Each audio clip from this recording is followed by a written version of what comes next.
Good afternoon and happy Pi Day. My name is Elliot Payne. I'm the president of the Minneapolis City Council. I'm going to call to order this special meeting for Thursday, March 14th, and we'll ask the clerk to call the roll to prove the presence of a quorum. Councilmember Cashman. Present. Councilmember Osman. Present. Councilmember Rainville. Present. Councilmember Chavez. Present. Councilmember Vita. Present. Councilmember Ellison. Here. Councilmember Koski. Present. Councilmember Wansley. Present. Councilmember Jenkins. Present. Councilmember Palmisano. Present. Councilmember Chowdhury. Present. Vice President Shugtai. Present. President Payne. Present. There are 13 members present. Let the record reflect we have a quorum.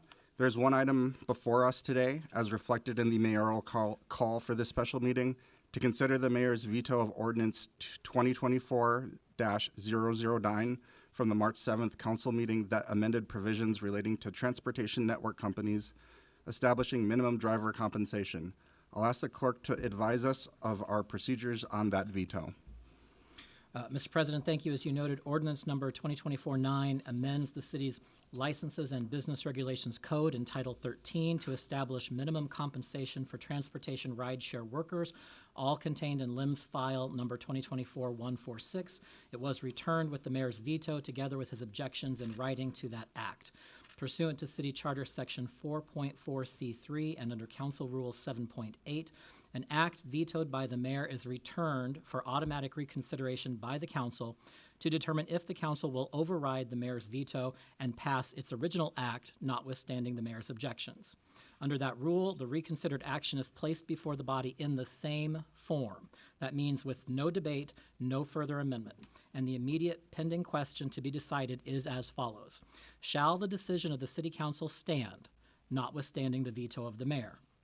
If at least 2/3 of the council votes in the affirmative, then the mayor's veto is overridden and the original act passed by council is adopted. That means an override requires at least a minimum of 9 affirmative votes. Otherwise, the mayor's veto is sustained and the original act fails. In short, the council needs 9 affirmative votes to pass the original act again. With that, Mr. President, I'm ready to call the roll on the reconsideration. Thank you, Mr. Carl. Are there any questions for the clerk on this procedure? Okay, to restate, a vote in the affirmative is to override the veto. A nay vote would be to sustain the veto. I will have the clerk call the roll. Councilmember Cashman. Aye. Councilmember Osman. Aye. Councilmember Rainville. No. Councilmember Chavez. Aye. Councilmember Vita. No. Councilmember Ellison. Aye. Councilmember Koski. Aye. Councilmember Wansley. Aye. Councilmember Jenkins. Aye. Councilmember Palmisano. No. Councilmember Chowdhury. Aye. Vice President Shugtai. Aye. President Payne. Aye. There are 10 ayes and 3 nays. That carries and the veto is overridden. With that, okay.